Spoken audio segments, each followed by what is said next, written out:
নমস্কার। শুরু করতে চলেছি শ্রীকৃষ্ণ লীলা পুরুষোত্তম বইয়ের ত্রয়োদশ অধ্যায় ব্রহ্মার গোপশিশু এবং গোবৎস হরণ। মহারাজ পরীক্ষিত যখন জিজ্ঞেস করলেন গোপশিশুরা কেন 1 বছর অঘাসুর বধের কথা আলোচনা করেনি, তখন শুকদেব গোস্বামী অত্যন্ত আনন্দিত হলেন। তার ব্যাখ্যা করে তিনি বললেন, হে ভগবদ্বর মহারাজ পরীক্ষিত, তুমি অতি উত্তম প্রশ্ন করেছ। কেননা নিরন্তর হরিকথা শ্রবণ করেও তুমি সর্বদাই তা নতুন বলে অনুভব করছো। ভগবানের ভক্তদের স্বভাবই হচ্ছে তাদের কায়, মন, বাক্য, ইন্দ্রিয় ইত্যাদি দিয়ে তারা সর্বক্ষণ শ্রীকৃষ্ণের সম্বন্ধে শ্রবণ করেন বা কীর্তন করেন। একেই বলা হয় কৃষ্ণ ভাবনামৃত, এবং যিনি এইভাবে শ্রীকৃষ্ণের কথা শ্রবণ এবং শ্রীকৃষ্ণের গুণকীর্তনে মগ্ন, তার কাছে এই বিষয় কখনো পুরানো হয় না।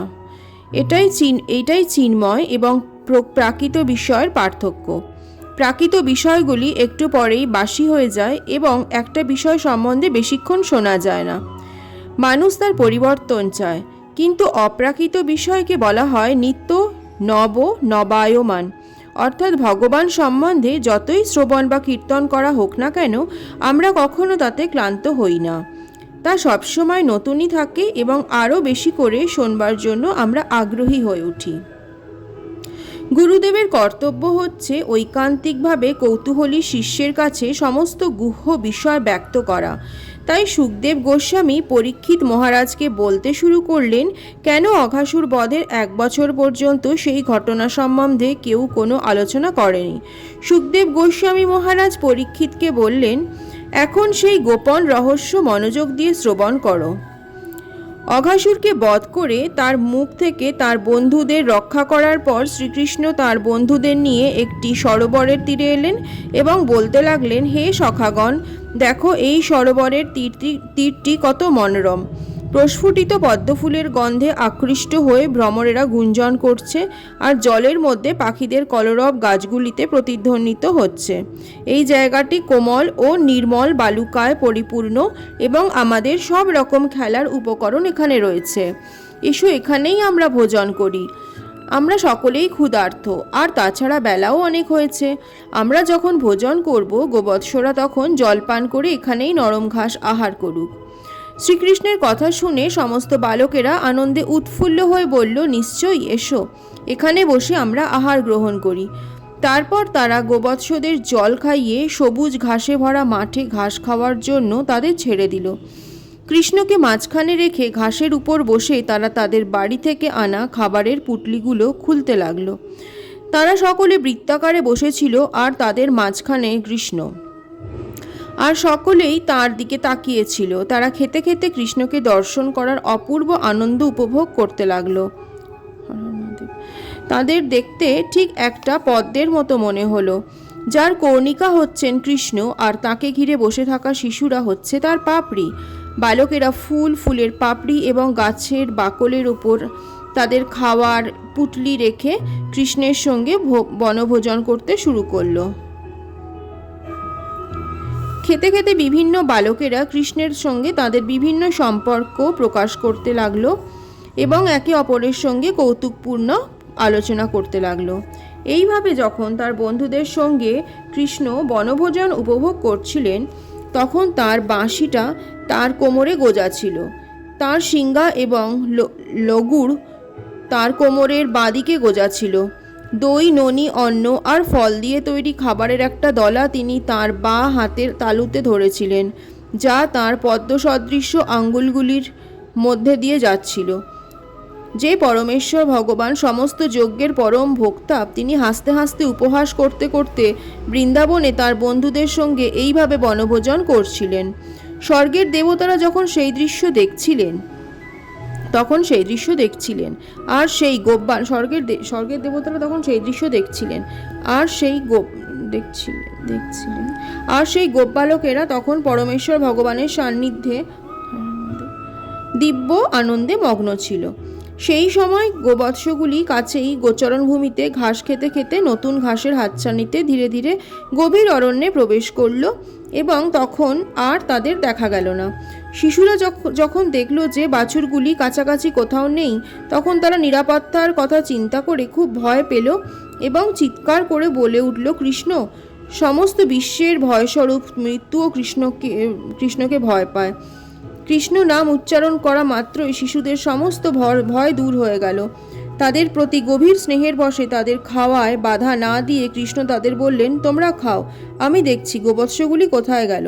এইভাবে কৃষ্ণ তখন উঠে গিয়ে পাহাড়ের গুহায় এবং ঝোপে ঝাড়ে বাছুরদের খুঁজতে লাগলেন। তাদেরকে খুঁজতে খুঁজতে তিনি বনের মধ্যেও গেলেন, কিন্তু কোথাও তাদের খুঁজে পেলেন না। ইতিমধ্যে অঘাসুর বধের পর স্বর্গের দেবতারা যখন অত্যন্ত বিস্ময়ান্বিত হয়ে সেই ঘটনা দর্শন করছিলেন, তখন বিষ্ণুর নাভিপদ্ম থেকে যার জন্ম হয়েছে সেই ব্রহ্মাও তা দেখতে এসেছিলেন। কৃষ্ণের মতো ছোট্ট একটি শিশুকে এরকম অদ্ভুত একটা কর্ম করতে দেখে তিনি অত্যন্ত আশ্চর্যান্বিত হয়েছিলেন। তিনি যদিও শুনেছিলেন যে এই ছোট্ট গোপবালকটি হচ্ছেন পরমেশ্বর ভগবান, তবুও তার আরও অধিক মহিমামণ্ডিত লীলা দর্শন করার প্রয়াসী হয়ে তিনি সমস্ত গোবৎস এবং গোপ শিশুদের চুরি করে অন্য এক জায়গায় রেখেছিলেন। গোবৎসদের অনেক খোঁজা সত্ত্বেও কৃষ্ণ তাদের পেলেন না এবং সরোবরের তীরে যেখানে এসে বসে তারা সখারা বনভোজন করছিল তার সখারা বনভোজন করছিল, সেখানে তার সখাদেরও দেখতে পেলেন না। তখন সর্বান্তর্যামী শিশু কৃষ্ণ বুঝতে পারলেন যে ব্রহ্মা তার গোপসখা এবং গোবৎসদের চুরি করে নিয়ে গেছে। তিনি তখন ভাবলেন, ব্রহ্মা সমস্ত বালকদের এবং গোবৎসদের চুরি করে নিয়ে গেছে, আমি এখন একা কিভাবে বৃন্দাবনে ফিরে যাব? মায়েরা অত্যন্ত দুঃখিত হবেন। তাই তার সখাদের মায়েদের পুত্রবিচ্ছেদের দুঃখ মোচন করার জন্য এবং ব্রহ্মার কাছে তার পরমেশ্বরত্ব প্রতিপন্ন করার জন্য তিনি নিজেকে গোপশিশু এবং গোবৎস রূপে প্রকাশিত করলেন। বেদে বলা হয়েছে যে পরমেশ্বর ভগবান তার অচিন্ত্য শক্তির প্রভাবে নিজেকে অসংখ্যভাবে প্রকাশিত করেন। তাই তার পক্ষে সেই সমস্ত বালক এবং গোবৎসে প্রকাশিত হওয়া মোটেই কোনো কঠিন কাজ নয়। তিনি নিজেকে ঠিক সেই বালকদের মতো প্রকাশিত করলেন যাদের রূপ এবং আকৃতি ছিল ভিন্ন এবং যাদের সাজসজ্জা, আচার আচরণ, কার্যকলাপ সবই ছিল ভিন্ন। পক্ষান্তরে বলা যায় যে স্বতন্ত্র জীবাত্মা হওয়ার ফলে প্রত্যেকেরই রুচি, কার্যকলাপ এবং আচরণ ভিন্ন, কিন্তু তবুও কৃষ্ণ সম্পূর্ণ ভিন্ন ভিন্ন বালক রূপে নিজেকে প্রকাশিত করলেন। তিনি গোবৎস রূপেও নিজেকে প্রকাশিত করলেন, যাদের সকলেরই আকার, ধর্ম, কার্যকলাপ ইত্যাদি ছিল ভিন্ন। তার পক্ষে এটা সম্ভব, কেননা সবকিছু তাঁরই শক্তির প্রকাশ। বিষ্ণু পুরাণে বলা হয়েছে, পরস্য ব্রহ্মণ্য শক্তি, অর্থাৎ এই জগতে আমরা যা কিছু দেখি তা সে জড় পদার্থই হোক বা সচেতন জীবই হোক, তা সবই ভগবানের শক্তিরই প্রকাশ। যেমন তাপ এবং আলোক হচ্ছে অগ্নির শক্তির প্রকাশ। এইভাবে নিজেকে গোপশিশু এবং গোবৎস রূপে প্রকাশ করে তাদের দ্বারা পরিবৃত হয়ে কৃষ্ণ বৃন্দাবনে প্রবেশ করলেন। ব্রজবাসীদের কোনো ধারণাই ছিল না যে কি হয়েছে। বৃন্দাবন পৌঁছে সমস্ত গোবৎসগুলি তাদের নিজের গোশালায় ফিরে গেল এবং বালকেরা তাদের নিজের গৃহে তাদের মায়ের কাছে ফিরে গেল। তাদের মায়েরা দূর থেকে বাঁশির শব্দ শুনতে পেয়েছিলেন, তাই তারা বাড়ি থেকে বেরিয়ে এসে তাদের আলিঙ্গন করলেন। মাতৃস্নেহে তাদের স্তন থেকে দুধ খরিত হতে লাগলো এবং তারা তাদের শিশুদের তা পান করতে দিলেন। তাদের এই নিবেদন ঠিক তাদের পুত্রদের উদ্দেশ্য ছিল না, তা হচ্ছিল পরমেশ্বর ভগবানের উদ্দেশ্য, যিনি নিজেকে সেই সমস্ত গোপশিশুতে প্রকাশিত করেছিলেন। এইভাবে বৃন্দাবনের সমস্ত মায়েরা পরমেশ্বর ভগবানকে তাঁদের স্তন্যদান করার সুযোগ পেয়েছিলেন। শ্রীকৃষ্ণ কেবল মা যশোদাকেই তাঁর স্তন্যদান করবার সুযোগ দেননি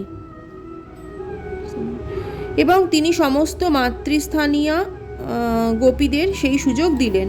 সমস্ত শিশুরা তাদের মায়ের সঙ্গে আগের মতোই আচরণ করতে লাগলো এবং তাদের মায়েরাও সন্ধেবেলা শিশুরা যখন বাড়ি ফিরে আসতো তখন তাদের স্নান করাতেন, দ্বাদশ অঙ্গে তিলক এঁকে দিতেন এবং নানা রকম অলঙ্কারে তাদের সাজাতেন। গাভীরা সারাদিন গোচারণ ভূমিতে বিচরণ করার পর সন্ধেবেলা ফিরে এসে হাম্বারবে তাদের বৎসদের আহ্বান করত। বৎসরাও তৎক্ষণাৎ তাদের মায়েদের কাছে ছুটে আসতো। মায়ের স্নেহ ভরে তাদের শরীর চাটত। গোপী এবং গাভীরা তাদের পুত্র এবং বৎসদের প্রতি পূর্বের মতোই আচরণ করতেন, যদিও প্রকৃতপক্ষে তাদের পুত্র এবং বৎসরা সেখানে ছিল না। প্রকৃতপক্ষে তাদের পুত্রদের প্রতি গোপিকাদের স্নেহ এবং বৎসদের প্রতি গাভীদের স্নেহ যেন অকারণে বর্ধিত হলো। স্বাভাবিকভাবেই তাদের স্নেহ বর্ধিত হলো, যদিও সেই বালকগুলি এবং বৎসগুলি তাদের সন্তান ছিল না। কৃষ্ণের প্রতি বৃন্দাবনের গোপিকাদের এবং গাভীদের স্নেহ তাদের পুত্র এবং বৎসদের থেকেও অধিক ছিল, কিন্তু এই ঘটনার পর তাদের সন্তানের প্রতি তারা কৃষ্ণেরই মতো সমান স্নেহ অনুভব করতে লাগলেন। 1 বছর ধরে কৃষ্ণ নিজেকে গোপ শিশু এবং গোবৎস রূপে প্রকাশ করে বনে এবং ব্রজে ক্রীড়া করেছিলেন। ভগবদ্গীতায় বলা হয়েছে, পরমাত্মা রূপে শ্রীকৃষ্ণ সকলেরই হৃদয় বিরাজ করেন।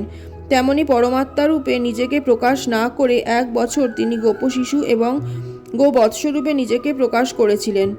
একদিন কৃষ্ণ যখন বলরামের সঙ্গে গোবৎসদের বনে চড়াচ্ছিলেন, তখন তারা দেখলেন যে গোবর্ধন পর্বতের উপর চারণ করতে করতে কয়েকটি গাভী পাহাড়ের অনতি দূরে নিচে বিচরণশীল বৎসদের দেখা মাত্রই তাদের দিকে দৌড়তে শুরু করল। তারা দ্রুত গতিতে লাফাতে লাফাতে পাহাড়ের উপর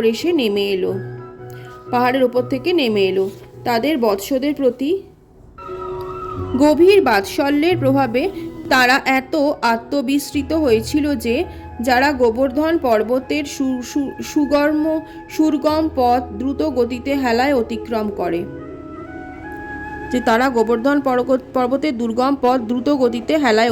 করে। দুগ্ধে পরিপূর্ণ স্তন এবং পুচ্ছভাগ উন্নত করে তারা নেমে এলো। সেই সময় তাদের স্তন থেকে দুগ্ধ খরিত হচ্ছিল এবং তাদের বৎসের প্রতি বাৎসল্য স্নেহে,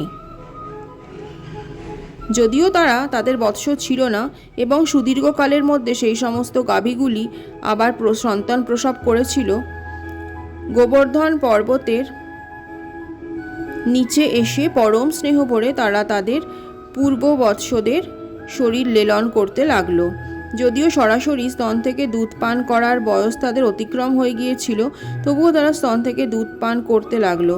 তাদের দেখে মনে হলো যেন তাদের মধ্যে এক অদ্ভুত স্নেহের বন্ধন রয়েছে। গাভীগুলি যখন গোবর্ধন পর্বতের উপর থেকে দৌড়ে নেমে আসছিল, তখন যে সমস্ত গোপেরা তাদের তত্ত্বাবধান করছিলেন তারা বাধা দেবার চেষ্টা করলেন। প্রাপ্তবয়স্ক গোপেরাই গাভীর তত্ত্বাবধান করতেন এবং বালকেরা গোবৎসদের তত্ত্বাবধান করতেন, এবং যতদূর সম্ভব গোবৎসদের গাভীদের থেকে আলাদা করে রাখা হতো যাতে তারা তাদের দুধ না খেয়ে ফেলে। তাই গোবর্ধন পর্বতের উপরে যে সমস্ত গোপেরা গাভীদের তত্ত্বাবধান করছিলেন তারা তাদের থামাবার চেষ্টা করলেন, কিন্তু থামাতে পারলেন না। তাদের এই অক্ষমতায় তারা হতভম্ব হয়ে পড়লেন। তারা অত্যন্ত লজ্জাবোধ করলেন এবং তারপরে তাদের খুব রাগ হলো। কিন্তু যখন তারা গরুগুলির পিছন পিছন নেমে এসে দেখলেন যে তাদের শিশুপুত্রেরা গোবৎসদের তত্ত্বাবধান করছে, তখন তাদের শিশু সন্তানদের প্রতি তারাও এক গভীর স্নেহ অনুভব করলেন। সেটা ছিল খুবই আশ্চর্যের ব্যাপার। তারা যখন নেমে এসেছিলেন তখন তারা অত্যন্ত মর্মাহত, হতভম্ব এবং ক্রুব্ধ হয়েছিলেন, কিন্তু তাদের শিশুপুত্রদের দেখা মাত্রই গভীর স্নেহে তাদের হৃদয় দ্রবীভূত হলো। তৎক্ষণাৎ তাদের ক্রোধ, অসন্তুষ্টি এবং দুঃখ দূর হয়ে গেল। তারা তাদের পুত্রদের প্রতি বাৎসল্য স্নেহ প্রদর্শন করতে লাগলেন এবং গভীর স্নেহে তাদের কোলে তুলে নিয়ে আলিঙ্গন করলেন। তারা তাদের পুত্রদের মস্তক আঘ্রাণ করলেন এবং মহা আনন্দে তাদের সান্নিধ্য উপভোগ করলেন। এইভাবে তাদের পুত্রদের আলিঙ্গন করার পর তারা গাভীগুলিকে নিয়ে গোবর্ধন পর্বতের উপরে ফিরে গেলেন এবং যেতে যেতে তারা তাদের পুত্রদের কথা মনে করতে লাগলেন এবং বাৎসল্য স্নেহে তাদের চোখ দিয়ে অশ্রু ঝরে পড়তে লাগলো।